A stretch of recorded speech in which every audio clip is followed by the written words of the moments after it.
Hay una cuarteta que Nostradamus escribió en el siglo XVI que los oceanógrafos modernos llevan décadas intentando ignorar, no porque sea absurda ni porque provenga de una fuente sin credibilidad intelectual, sino porque encaja demasiado bien con lo que la ciencia está midiendo ahora mismo en el fondo del Atlántico Norte, y esa coincidencia resulta incómoda en un campo que prefiere mantenerse alejado de las profecías medievales. Estamos hablando de una corriente submarina que regula el clima de media Europa, que transporta más agua que todos los ríos del planeta combinados y que, según múltiples estudios publicados entre 2020 y 2024, está debilitándose a un ritmo que no tiene precedente conocido en los últimos 1200 años de historia climática registrada. Nostradamus la llamó la serpiente fría que duerme bajo las aguas del poniente. La ciencia moderna la llama AMOC, circulación meridional de volteo del Atlántico. Y su posible colapso es una de las conversaciones más incómodas que existe actualmente en los círculos científicos internacionales. No porque los datos sean ambiguos, sino precisamente porque no lo son. Deja tu like, suscríbete y comparte. Comencemos. Para entender qué está en juego hay que entender primero qué es exactamente esa corriente y por qué su estabilidad importa tanto a escala global. La circulación meridional de volteo del Atlántico funciona como el sistema de calefacción central del hemisferio norte. Agua cálida superficial viaja desde el Golfo de México y el Caribe hacia el norte del Océano Atlántico. Llega a las costas de Europa Occidental liberando enormes cantidades de calor a la atmósfera. Se enfría, se vuelve más densa y más salada. Se hunde hasta el fondo del océano y regresa hacia el sur en forma de corriente profunda y fría. Es un bucle gigantesco, un cinturón transportador oceánico que lleva circulando de manera relativamente estable durante miles de años y sobre cuya estabilidad se ha construido toda la agricultura, toda la arquitectura, todos los patrones de asentamiento humano del norte de Europa y del Atlántico norteamericano. Sin él, el noroeste de Europa experimentaría caídas de temperatura de entre 5 y 10 grados centígrados en el lapso de pocas décadas. Los inviernos en el Reino Unido serían comparables a los de Canadá. La lluvia estacional en el Sahel africano desaparecería, generando hambrunas que afectarían a cientos de millones de personas. Y los monzones en Asia se verán alterados de formas que todavía los modelos climáticos no terminan de predecir con precisión. Estamos hablando de un evento con consecuencias planetarias, no solo regionales. Nostradamus no usó el lenguaje de la oceanografía moderna, pero en su Centuria I, Cuarteta 22, escribió algo que los estudiosos de sus textos llevan décadas debatiendo. Lo que yace bajo las aguas del poniente se dormirá, y el frío descenderá sobre las tierras donde el sol nace tarde. Los pueblos del norte temblarán sin guerra, y el hambre llegará desde el sur como niebla. Poniente en el lenguaje del siglo XVI designaba el occidente, el oeste, la dirección del sol al caer. Las aguas del poniente son el Atlántico. La expresión lo que yace bajo se refiere a algo profundo, subterráneo, oculto bajo la superficie visible. Y la consecuencia descrita, frío en el norte sin causa bélica y hambre llegando desde regiones más cálidas, coincide de manera perturbadora con los escenarios concretos que los climatólogos calculan para un colapso o desaceleración severa de la corriente atlántica. Nostradamus tenía acceso a manuscritos que la Iglesia Católica había confiscado y clasificado como peligrosos para la fe pública. Entre esos textos había material árabe medieval sobre oceanografía, astronomía y geografía costera que en el siglo XVI representaba el conocimiento científico más avanzado del planeta. No era un visionario que veía el futuro en bolas de cristal. Era un estudioso obsesivo que combinaba patrones históricos documentados, ciclos astronómicos de largo plazo y conocimiento científico censurado para proyectar hacia adelante. En su Centuria VI, Cuarteta 5, escribió: «El gran mar de Occidente se dividirá. Las aguas frías empujarán hacia donde el sol calienta más. Las islas del norte perderán su manto templado y los vientos cambiarán de nombre.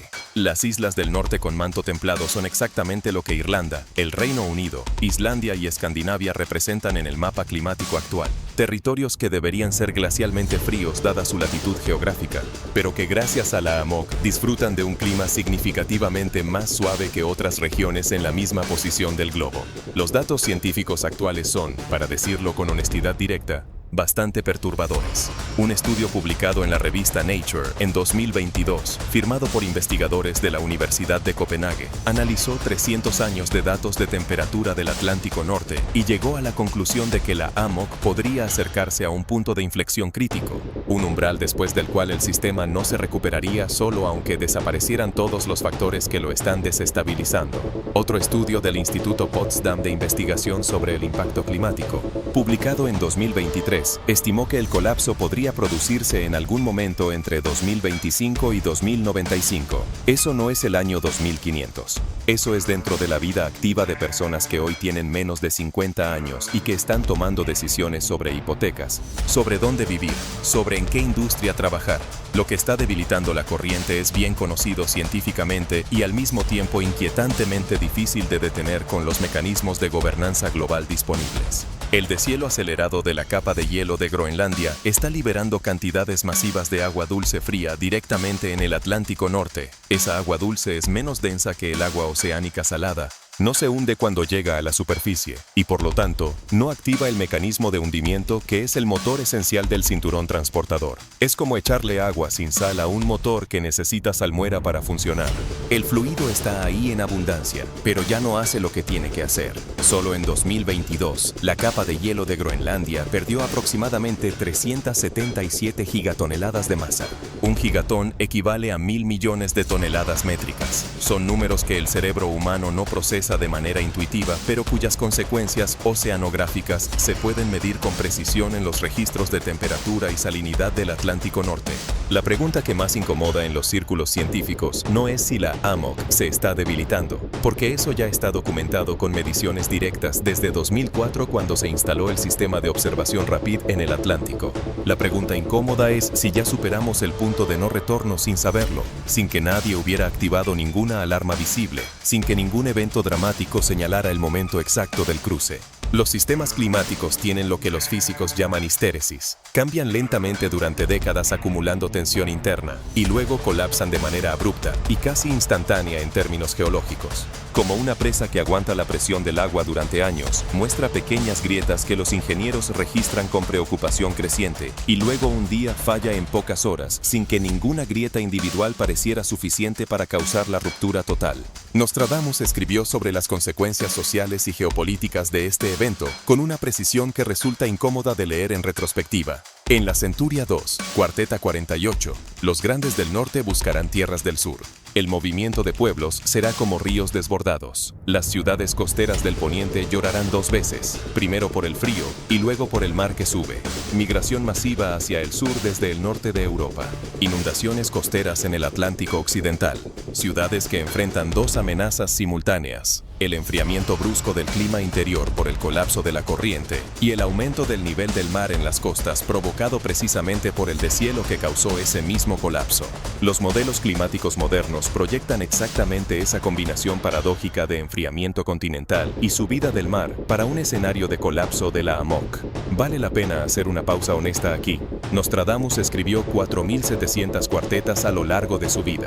En ese volumen, encontrar conexiones con eventos modernos no es estadísticamente difícil si alguien busca activamente esas conexiones con voluntad de encontrarlas. El fenómeno se llama apofenia, la tendencia humana a encontrar patrones significativos en datos que pueden ser aleatorios, y es uno de los sesgos cognitivos más documentados en la psicología experimental.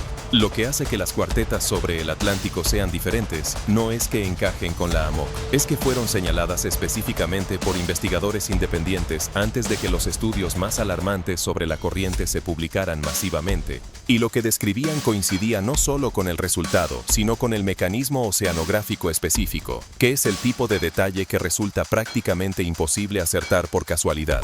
Los efectos en América del Norte serían igualmente dramáticos, aunque diferentes en naturaleza. Sin la AMOC funcionando a plena capacidad, la costa este de los Estados Unidos y Canadá experimentaría un aumento acelerado del nivel del mar, paradójicamente más severo que en otras partes del mundo. Esto ocurre porque la corriente crea actualmente una especie de colina de agua en el Atlántico Central que mantiene el nivel del mar en la costa este norteamericana relativamente contenido. Sin esa corriente, esa colina colapsa y el agua se redistribuye hacia las costas.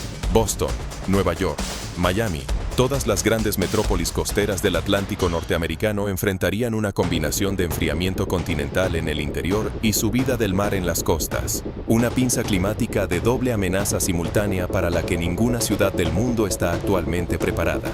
Las pesquerías del Atlántico Norte, que alimentan a cientos de millones de personas en Europa, América del Norte y partes de África Occidental, dependen directamente de los patrones de temperatura y circulación que la AMOC mantiene estables. Un colapso de la corriente no significa solo que cambia el clima en tierra, Significa que los ecosistemas marinos que sustentan esas pesquerías migran, colapsan o se transforman. Los peces ya no están donde estaban. Las cadenas de suministro alimentario que asumimos permanentes dejan de funcionar.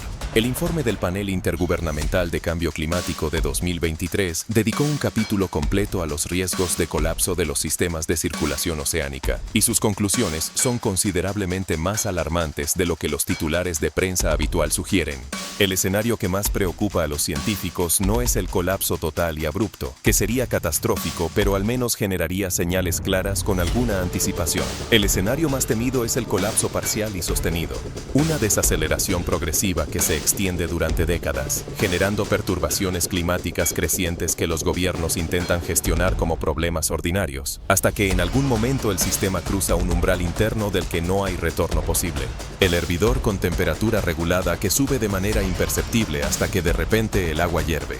En ese escenario, para cuando la magnitud real del problema sea políticamente imposible de negar, las opciones de respuesta serían dramáticamente más limitadas. Las temperaturas en el Atlántico Norte superficial registraron en 2023 valores anómalos que dejaron perplejos a los oceanógrafos de todo el mundo, con desviaciones de la media histórica que superaron en varios grados lo que los modelos más pesimistas proyectaban para esa fecha. Las tormentas del Atlántico han mostrado comportamientos que no cuadran con los patrones históricos conocidos. Las temporadas de lluvias e inviernos en Europa Occidental han oscilado de manera cada vez más errática, alternando sequías extremas con inundaciones catastróficas sin los patrones de transición gradual que antes permitían cierta predicción estacional. Todo esto es consistente con un sistema de circulación oceánica que está perdiendo estabilidad y que puede estar buscando un nuevo equilibrio radicalmente distinto del que la civilización actual conoce. Hay algo que pocos mencionan cuando estudian este tema: el papel de los medios de comunicación en la gestión de esta información. Los estudios sobre la AMOC no son secretos. Están publicados en revistas de acceso abierto, disponibles en los informes del Panel Intergubernamental de Cambio Climático, que cualquier persona puede descargar gratuitamente. Y sin embargo, la cobertura mediática generalista de este tema es sorprendentemente escasa comparada con su potencial impacto. En parte porque es un tema técnicamente complejo que requiere conocimiento oceanográfico para entenderse. En parte porque los plazos son largos comparados con el ciclo de noticias de 24 horas. Y en parte porque las consecuencias de una cobertura masiva de este riesgo serían económicamente perturbadoras en sectores que tienen influencia sobre qué historias reciben atención sostenida. La historia de la ciencia climática está llena de momentos en que el consenso científico tardó décadas en llegar a la conversación pública con la fidelidad y urgencia que los datos justificaban. La relación entre el tabaco y el cáncer de pulmón fue documentada con rigor en los años 50 y no llegó a ser política pública efectiva hasta los 80. La acidificación de los océanos fue documentada con claridad en los 70 y todavía no ha generado una respuesta política proporcional a su magnitud. El debilitamiento de la corriente atlántica está siendo documentado con creciente precisión desde hace 2 décadas. El patrón es consistente, y Nostradamus, que vivió en una época de censura intelectual agresiva por parte de estructuras de poder que preferían el conocimiento centralizado al distribuido, habría reconocido ese patrón de inmediato. Deja tu like, suscríbete y comparte. Lo que la geopolítica actual muestra es que las naciones más expuestas a las consecuencias de un colapso de la corriente atlántica son también las que tienen mayor dificultad para gestionar el problema de manera colectiva. El Reino Unido enfrenta fracturas internas que dificultan compromisos de largo plazo. Francia y Alemania arrastran tensiones políticas que hacen difícil mantener acuerdos que traspasan múltiples ciclos electorales. Y los Estados Unidos llevan décadas en un ciclo de compromisos y abandono de políticas climáticas que hace prácticamente imposible cualquier respuesta coordinada que requiera continuidad a través de cambios de administración. Nostradamus lo describió en la Centuria 4, Cuarteta 95. Los reyes del norte discutirán mientras el agua avanza. Cada uno esperará que el otro actúe primero. Cuando finalmente acuerden, la serpiente ya habrá cambiado de curso. La geoingeniería oceánica existe como concepto técnico y está siendo estudiada en varios laboratorios del mundo. Hay propuestas de bombear agua salada hacia las zonas de hundimiento del Atlántico Norte para compensar el aporte de agua dulce del deshielo. Hay investigaciones sobre modificación de la salinidad oceánica a escala regional, pero todas estas propuestas enfrentan el mismo obstáculo. Requieren coordinación global sostenida durante décadas, con financiamiento constante y decisiones técnicas compartidas entre naciones competidoras, que ninguna estructura política humana ha logrado mantener en la historia registrada. no porque los seres humanos sean incapaces de cooperar, sino porque los incentivos de corto plazo sistemáticamente desplazan los intereses colectivos de largo plazo, especialmente cuando las consecuencias de no actuar se perciben inicialmente de manera difusa y distribuida en el tiempo. Existe también una dimensión económica de este problema que raramente se articula con la claridad que merece. Los mercados financieros globales están construidos sobre supuestos de estabilidad climática que son explícitos en algunos casos e implícitos en la mayoría. El valor de la tierra agrícola en el norte de Europa, de los bienes inmuebles costeros en el Atlántico, de las industrias pesqueras, del turismo estacional. Todo esto está valorado asumiendo que los patrones climáticos de los próximos 50 años serán aproximadamente similares a los de los últimos 50. Si esa suposición resulta ser incorrecta y los modelos climáticos sugieren con fuerza que lo es, entonces hay una burbuja de valoración construida sobre una premisa física que puede ser errónea, y el ajuste cuando la realidad física obligue a la corrección puede ser tan disruptivo como cualquier crisis financiera que hayamos conocido. La última cuarteta relevante en la serie atlántica de Nostradamus es quizás la más perturbadora de todas, no por lo que dice sobre el desastre físico, sino por lo que dice sobre el conocimiento humano. En la Centuria 8, cuarteta 77, los que supieron callaron durante mucho tiempo. Cuando hablaron, el momento de actuar con eficacia había pasado, pero los que escucharon sin poder actuar guardaron la llama para quienes llegaron después. Los que supieron callaron. Es difícil no leer eso y pensar en las décadas durante las cuales ciertos sectores con intereses económicos en el status quo financiaron investigación sobre los efectos del dióxido de carbono mientras públicamente cuestionaban exactamente los hallazgos de esa investigación. La pregunta que estos textos dejan abierta no es si el colapso va a ocurrir. Los datos lo tienen como posibilidad real dentro de un horizonte temporal humano. La pregunta es, ¿qué tipo de civilización emerge del otro lado de esa perturbación? Nostradamus es, sorprendentemente, más optimista de lo que la narrativa de desastre climático habitual suele ser. Habla de un renacimiento que sigue al periodo de confusión, de una memoria recuperada de formas de vida más integradas con los ritmos naturales, de alianzas construidas sobre la necesidad compartida y real en lugar de sobre la competencia por recursos o la ideología. No romantiza el proceso de transición, no promete que sea indoloro ni rápido, pero sostiene que del otro lado hay algo que vale la pena construir activamente y que las personas que entienden lo que se está desarrollando tendrán un papel particular en ese proceso si deciden asumirlo. Lo que está ocurriendo en el Atlántico Norte ahora mismo es medible, documentado, reproducible en múltiples estudios independientes y absolutamente real. La AMOC se está debilitando a un ritmo sin precedente en el registro histórico climático reciente. Las consecuencias de un colapso funcional serían transformadoras a escala civilizatoria, no solo climática, y el marco temporal en que ese colapso podría materializarse se superpone con la vida activa de personas que hoy tienen menos de 50 años. Nostradamus lo anticipó hace 500 años en términos que sus contemporáneos no podían entender. Si eso te dice algo sobre la naturaleza del tiempo, del conocimiento y de la responsabilidad colectiva frente a procesos lentos pero irreversibles, entonces la pregunta que sigue es simple y concreta. ¿Qué haces tú con esa información a partir de este momento? Hay un aspecto del problema que conecta directamente con el sur global y que las narrativas centradas en Europa tienden a omitir sistemáticamente. Los efectos de un colapso de la AMOC no serían uniformes ni distribuidos equitativamente entre las regiones del mundo. Las proyecciones más detalladas muestran que mientras el norte de Europa y el noreste de América del Norte sufrirían enfriamiento brusco, amplias regiones de África subsahariana y el sur de Asia sufrirían alteraciones en los patrones de lluvia estacional que afectarían la seguridad alimentaria de miles de millones de personas que ya viven en condiciones de vulnerabilidad. El Sahel africano, que depende de los monzones del Atlántico para sus cosechas, es particularmente vulnerable. Las cuencas del Amazonas y del Congo, que regulan gran parte del ciclo hídrico global, se verán afectadas de maneras que los modelos todavía no han cuantificado completamente, pero que con certeza no serán favorables para las poblaciones que dependen de esos ciclos hídricos. El Dryas reciente fue causado, según la hipótesis científica más aceptada actualmente, por el vaciamiento del lago Agassiz, un enorme lago glacial de agua dulce en América del Norte que se desestabilizó al final de la última glaciación y liberó cantidades masivas de agua dulce en el Atlántico Norte. El mecanismo es exactamente el mismo que hoy está ocurriendo con el deshielo de Groenlandia. Agua dulce en el Atlántico Norte, desaceleración de la circulación, enfriamiento abrupto del norte de Europa. En ese evento histórico, las temperaturas del norte de Europa cayeron entre 10 y 15 grados centígrados en menos de una década, y duró 1200 años. Nostradamus estudió textos que describían ese patrón. Lo que resulta imposible saber con certeza es hasta qué punto entendió el mecanismo oceánico específico, o simplemente reconoció que los mismos patrones tienden a repetirse en la historia del planeta con una lógica que trasciende las escalas de tiempo que los seres humanos manejamos cotidianamente. Nostradamus, con su pluma envuelta en el misterio de los siglos, no solo vaticinó catástrofes de reyes y batallas. En varios pasajes se centró en lo que él denominaba el sufrimiento de los pueblos sin nombre, aquellos desposeídos de voz en los grandes debates globales, pero que invariablemente terminan pagando el precio más alto de las decisiones tomadas en esferas de poder distantes.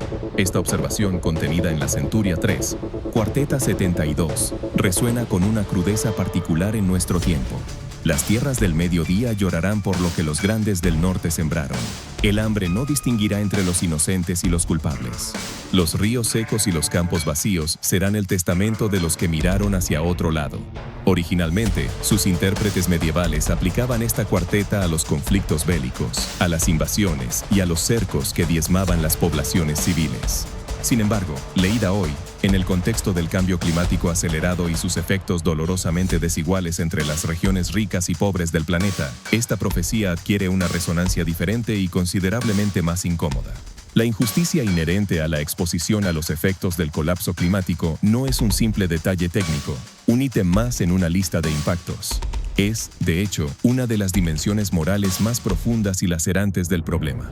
Es un espejo que confronta a las estructuras políticas existentes, las cuales se muestran lamentablemente mal equipadas para abordar esta desigualdad con la urgencia y la justicia que merece.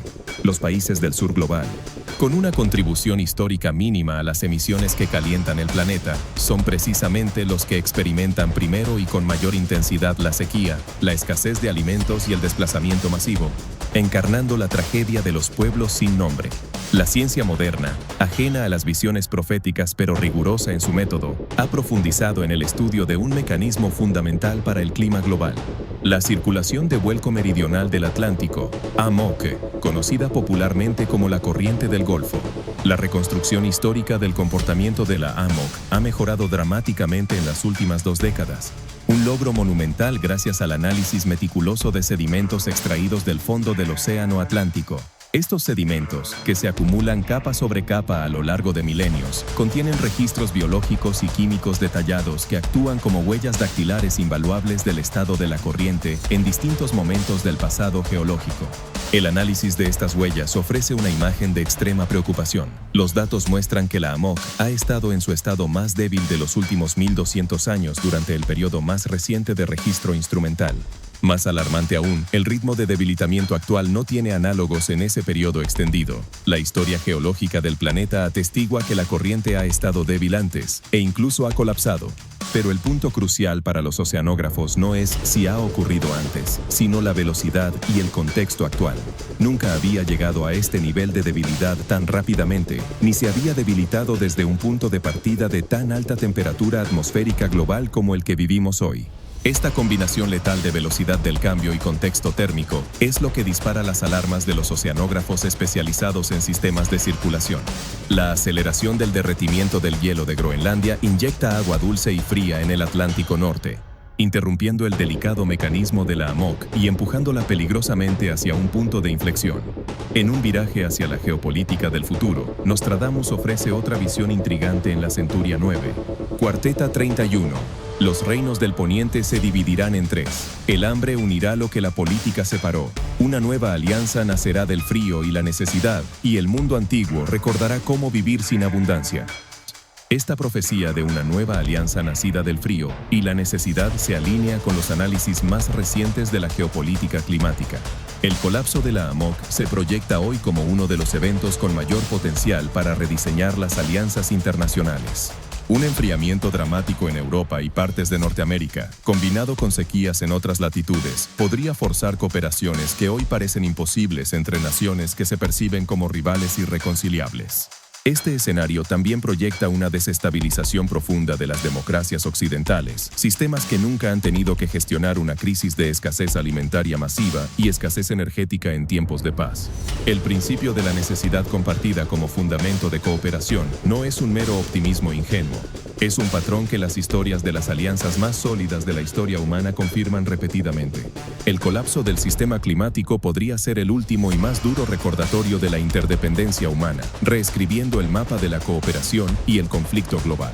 Los países del Ártico, por ejemplo, podrían ver su relevancia estratégica dispararse, mientras que las potencias del sur global podrían adquirir un poder de negociación inesperado a medida que la migración climática se intensifica. Existe, inevitablemente, una dimensión económica de este problema que rara vez se articula con la claridad y la urgencia que merece en los debates públicos. Los mercados financieros globales, la arquitectura de la riqueza mundial, están construidos sobre supuestos de estabilidad climática que son la base invisible de casi todas las valoraciones de activos. Esta suposición es explícita en la gestión de seguros y reaseguros e implícita en la inmensa mayoría de las valoraciones de bienes y servicios. El valor de la tierra agrícola en el norte de Europa, que se beneficiaría inicialmente de un enfriamiento de la AMOC antes de ser devastada por la inestabilidad. El valor de los bienes inmuebles costeros en todo el Atlántico, expuestos a la subida del nivel del mar, el futuro de las industrias pesqueras, que dependen de las corrientes oceánicas para la migración de especies, el turismo estacional en latitudes temperadas. Todo esto está valorado asumiendo que los patrones climáticos de los próximos 50 años serán, grosso modo, similares a los de los últimos 50. Si esa suposición resulta ser categóricamente incorrecta y los modelos climáticos sugieren con una fuerza creciente que lo es, entonces nos enfrentamos a la existencia de una burbuja de valoración masiva construida sobre una premisa física errónea. El ajuste cuando la realidad física obligue a la corrección de estos activos puede ser tan, o más, disruptivo que cualquier crisis financiera que la humanidad haya conocido. La diferencia fundamental y escalofriante es que, a diferencia de los activos hipotecarios o las deudas soberanas, los activos climáticos no tienen banco central. No hay una institución global capaz de realizar un rescate, una inyección de liquidez o un quantitative easing que estabilice un campo de cultivo perdido por la sequía, una ciudad costera sumergida o un ecosistema marino colapsado. La economía y la naturaleza convergen en una crisis de valor que no tiene precedentes. La preocupación por la inacción nos lleva a una pregunta incómoda, que los debates sobre el cambio climático rara vez formulan con la franqueza que merece la magnitud del riesgo. ¿Quién sabe qué, desde cuándo lo sabe y qué decidió hacer con ese conocimiento? Esta no es una pregunta que nace de una perspectiva conspirativa o paranoica. Es, en cambio, la pregunta históricamente legítima que cualquier investigador serio, politólogo o sociólogo, debería plantearse al examinar cómo el conocimiento científico sobre riesgos sistemáticos de gran escala logra, o no logra, permear la conversación pública con la fidelidad y la urgencia que los datos justifican. Los mecanismos por los que el conocimiento se retrasa en convertirse en política pública están dolorosamente bien documentados en la sociología de la ciencia y el análisis de políticas. No requieren de conspiraciones activas, de reuniones secretas entre individuos maliciosos. Requieren solo de una combinación mucho más sutil y poderosa de factores. Incentivos económicos alineados en la misma dirección que la inacción. La prevalencia de instituciones diseñadas para el corto plazo, ciclos electorales, trimestres fiscales y medios de comunicación con modelos de negocio que priorizan la controversia, el drama y la simplificación por encima de la complejidad sistémica y la urgencia de la ciencia. Nostradamus, que observaba las debilidades humanas con una perspicacia afilada, habría reconocido este patrón de dilación y distracción de inmediato. La inercia sistémica se convierte en el mayor enemigo de la respuesta climática. Finalmente, el estudio del pasado nos ofrece una perspectiva esencial, aunque no necesariamente reconfortante. Los paleoceanógrafos, los científicos que estudian los océanos del pasado a través de registros geológicos profundos, han documentado que la AMOC es un sistema dinámico, ha colapsado y se ha recuperado varias veces a lo largo de los últimos 150.000 años. Cada vez que colapsó, el clima global se reorganizó de manera dramática, resultando en periodos de cientos a miles de años de inestabilidad y cambio. Cada vez que se recuperó, lo hizo de manera relativamente rápida en términos geológicos, siglos, pero de manera devastadoramente lenta en términos humanos, múltiples generaciones. La diferencia fundamental, La variable que lo cambia absolutamente todo en esta ecuación, entre esos colapsos históricos y el potencial colapso actual, es el contexto humano. Los colapsos anteriores ocurrieron en un mundo sin los actuales 7.800 millones de personas cuya supervivencia depende de la estabilidad de los patrones climáticos vigentes. Ocurrieron sin las infraestructuras masivas, energéticas, hídricas, de transporte, alimentarias, que hemos construido sobre la suposición fundamental de la estabilidad climática de largo plazo.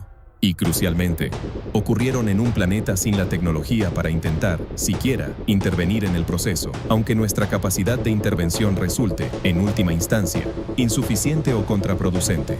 La escala de la población, la fragilidad de la interconexión global y la interdependencia de los sistemas alimentarios y energéticos hacen que un evento geológico que antes era un drama natural se convierta hoy en una catástrofe civilizatoria. El contexto humano no es un simple factor a añadir, lo cambia todo en esta ecuación. La interrupción de la AMOC ya no es solo una preocupación oceanográfica, es una cuestión de seguridad alimentaria global, de estabilidad geopolítica y de supervivencia económica. La lección de Nostradamus y la ciencia moderna converge. El Atlántico se encamina hacia una transformación y la respuesta a ese colapso definirá si la humanidad es capaz de forjar, como sugirió el vidente, una nueva alianza nacida de la necesidad, o si se hundirá bajo el peso de su propia inacción y desigualdad histórica. La cuenta regresiva, dictada por el debilitamiento del motor oceánico, ya ha comenzado. Deja tu like, suscríbete y comparte. Hasta la próxima.